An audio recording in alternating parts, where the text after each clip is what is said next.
Hey everybody, how's it going? We're going to be talking about something happened in the video game world that I find pretty fascinating. It does revolve around some leaks. I will not be discussing the leaks in any type of details, but because of the conversation we're about to have, tangentially, you're probably going to figure out what happens in the game. Or if you've seen the leaks online, then there you go. But it's in the title as well. We are talking about Suicide Squad Kills the Justice League, a game nobody wants, a game that nobody asked for, that has been in development for 13 years.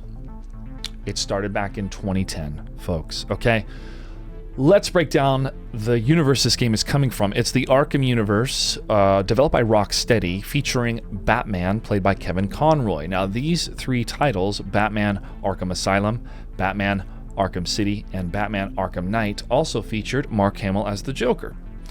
And it is very difficult to even describe how impactful those games are, because in that time and place, in order to play as Batman for us kids that grew up in the 90s era, having that amazing cartoon that was voiced by both Kevin Conroy and Mark Hamill and other fantastic actors, and Paul Dini and Bruce Timm and everybody that worked behind the scenes and the creative force, this was echoing what had just happened from Tim Burton from the 1989 Batman. So this was a continuation of the success of Batman, of artists being able to put together something that was special that featured this character. And when you're able to do that in a live action scenario and make so much money, of course, having Jack Nicholson definitely helped as the Joker, and continue that through the cartoon that had such amazing stories that still impacts me to this day, then you translate that into the video game world with the Batman Arkham series. It is a grand slam.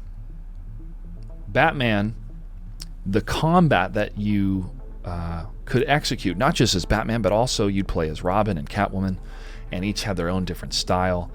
The free flow system was just genius and really was the hard work of the developers at Rocksteady. That is the artistic addition that they brought to Batman, was that game and the gameplay.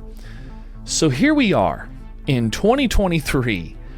A lot of people are really upset with a game that's not even out yet from Rocksteady, and it continues the same story as the Arkham Trilogy. It takes place in the same universe. So this is the same Batman that we played with, that we played as, that we were the hero in this world.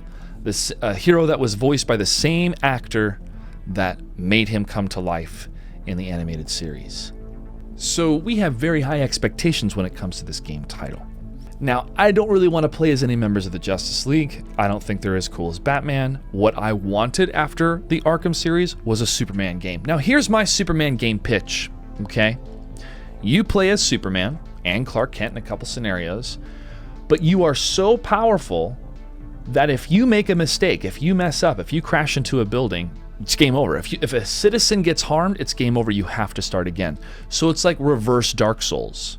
You're impenetrable. You are the boss, but as the boss, you can't harm normal people. How do you do that? How do you scale your punches properly? How do you fly so fast in order to chase down this enemy but make sure you don't run into anything? This is like the Battletoads level in the regular Nintendo game when you had to cruise through those different roadblocks and whatever that pink goo thing was. But I finally beat it like when I was in my 20s. I couldn't do it as a kid. It was too fast. It was almost impossible, man. But imagine that as a Superman game. That was my Superman pitch. And that didn't go anywhere. I'm sure Rocksteady had their own pitch. They had a demo or something they tested internally, but then it didn't go anywhere. So here we are, unfortunately, with characters that we've seen work in some ways in the hands of film directors and in animation, which has been fun. But if you have the option to play as the Suicide Squad members or Batman, pretty much everybody's going to want to be Batman or Superman or the Flash or somebody else that's a heroic figure. But here we are. It's a looter shooter. A looter shooter that is already long stayed its welcome, okay? Looter shooters are not functioning properly when they are held up by microtransactions. What worked as a co-op shooter was stuff like Left 4 Dead, or in some ways The Division, but then it just became so repetitive. You're shooting the same boss multiple times until you're completely out of ammo. Then you find some more ammo, then you keep shooting the same boss until you get a better gun. So all you're doing when you're collecting loot is finding bigger numbers and shooting those bigger numbers at a bigger number boss. And that gets repetitive. I mean, that's why people stop playing MMOs after they've played through the season or through the expansion. Oh, what a cool story, what a cool environments, what beautiful music. I'm able to zone out and do some of these quests and then team up with some folks with the dungeon and do some cooperative stuff, maybe make some new friends. But you do that for like 2 to 3 weeks, and then you start fighting the same boss and you realize, okay, I've played the game. I don't want to maximize my gear. I don't want to keep grinding the same thing over and over and over and over and over and over and over again, all right? What I wanted from Rocksteady was a beautiful single-player story. I still remember in, I believe it was the 3rd game, when Barbara Gordon, the Scarecrow's about ready to toss her off the roof, and she looks him dead in the face, and she says, dead in the mask, I should say, but she says, "I'm not afraid of you." And I was like, bro, I felt that, dude. I felt that. That's what I want from a Rocksteady game, along with the gameplay that is crisp and precise and well tested and doesn't have any bugs that have to get fixed with a patch that comes out a couple days, couple months later. Can we have a finished product, please? Okay. So this game, which has been in development for 13 years, has now been delayed again.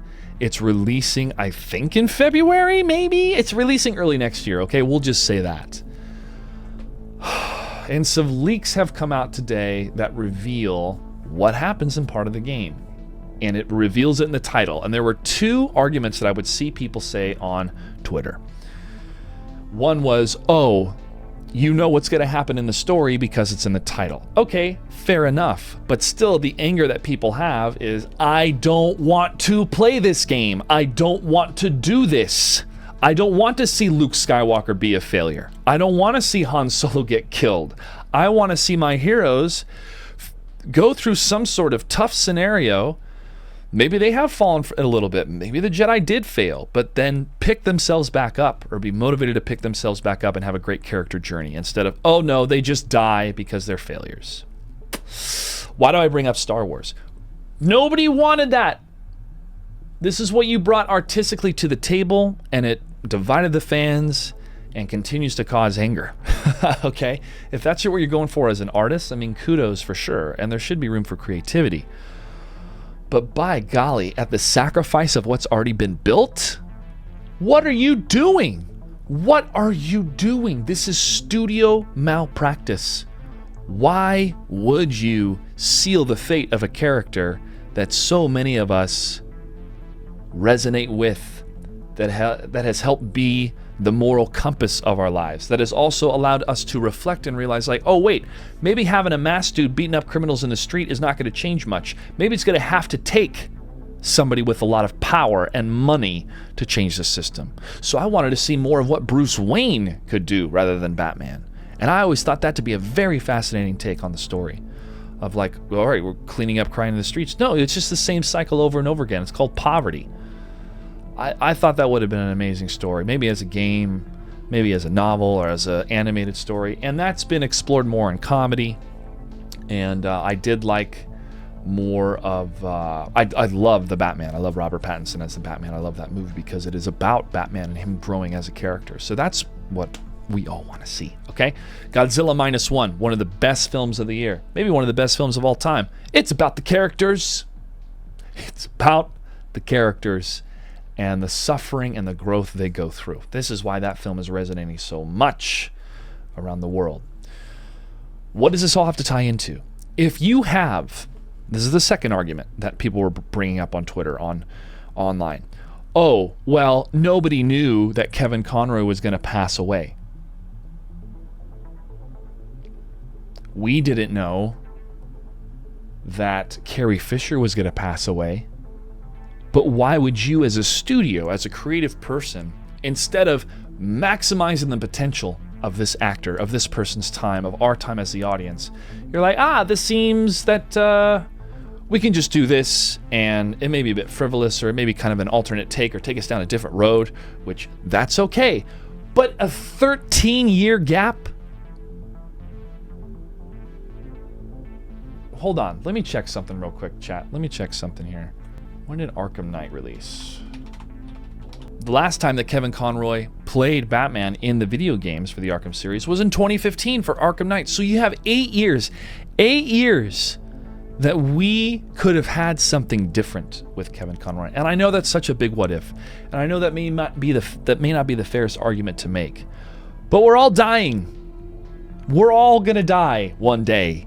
And I would much rather try to take the time that I have on this planet to do the best I can, to make the best type of art, to make the best type of movies, rather than the alternative. However, there's still room to experiment and realize that you got to take a chance. And so that's why there's some conflict even within me when I hear that argument. It's like, yeah, they didn't know. Well, you shouldn't have taken 8 years to use Kevin Conroy and the Batman that he helped create in another video game. You know, why is it taking so long? Why is it taking so long? Well, let's look at the feedback when the game was previewed. Geez, back at the end of 2023, people went, "No, this is not what we want."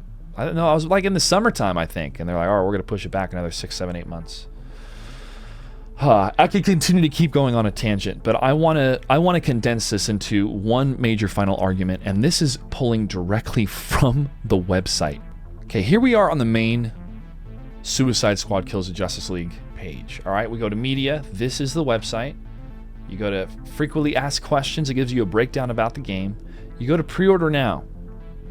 What's included with the 2 different editions, it looks like. You scroll down here. Okay, let's make this bigger. I want everybody to read the fine print with me. Battle Pass token redeemable for premium Battle Pass access. Seasons 1 through 4 Battle Pass is subject to availability. All right. So you can buy an item, but it's subject to availability in your territory. All right, that happens. 1 Battle Pass available per season. Okay. WB Games may modify or discontinue online services with reasonable notice at any time. What?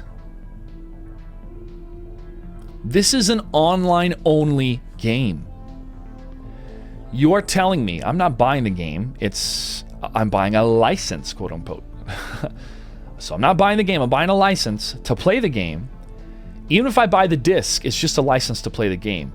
And Warner Brothers Games, WB Games, may modify or discontinue online services with reasonable notice at any time.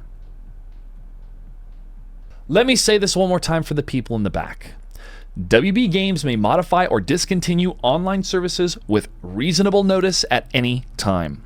That means they can shut the game off when it's a failure, and you that bought the game can no longer play it. Nobody wants this in the video game world. You know who wants this? Executives that don't play video games. Executives that are trying to make a buck the best way they know how, by squeezing out all the nostalgia and love for an IP. Definitely not paying good writers to write a compelling story, and definitely overworking their visual effects artists. So much so that they're quitting or trying to form a union. Why would anybody want to buy a license to a game that's going to shut down in a year, if that? That's why everybody is upset. That's why people are upset. It's not just about the leaks, which is just doing what the video game says. It is everything. It is everything about this game that is wrong. It is everything about the video game industry that is wrong. It's these executives, these money men and women that are making these decisions not for the artistic reasons, not for the gameplay reasons, but for the financial reasons. And if that's the number one main motivation for you to create a title, not because we must tell the story, we have to tell the story, it's a wonderful story, or we have an idea for a game that has such a compelling and almost addicting gameplay loop, everybody's going to want to play it. And it's available for both beginners, and it's really hard to master. Once you master it, it creates such an endorphin rush when you can actually do a 100-hit combo that it makes you become a fan for the rest of your life. And then they do this. Another point I want to bring up that is related to the video game industry as a whole is that the 2 lead guys that built this company, they're not there. They're gone. Sefton Hill and Jamie Walker. They left at the end of 2022, and they said, with Suicide Squad Kill the Justice League nearly finished, they have both decided to leave Rocksteady at the end of 2022 and will begin a new adventure in gaming. In summary, People are upset, not just because about the leaks, but everything about this game. I think this game is dead in the water. If I was James Gunn and the executives at Warner Brothers proper, I would shelve it. Say, hey, you know what? We would create a better public image by not releasing this game rather than releasing it. If you were to shelve anything for tax purposes, I would shelve this one. Nobody wants a looter shooter. The game's going to be shut off in less than a year anyways because it's going to bomb, it's going to fail. I'm telling everybody not to buy this game. Okay? So, go ahead and work on a single-player storyline that kicks ass and takes names and everybody talks about it from all corners of the globe because it's that impactful. And if you can't find that story, don't make it. How about that? Stop making bad stuff. Stop releasing games that aren't ready yet. Oh, geez. All right, everybody. I hope you have a wonderful holiday. Do not pre-order this game. Do not buy it. The best way that we can tell the executives how we really feel as an audience is not to give them any money. All right? It's YouTube. Like and subscribe. I'll see you online.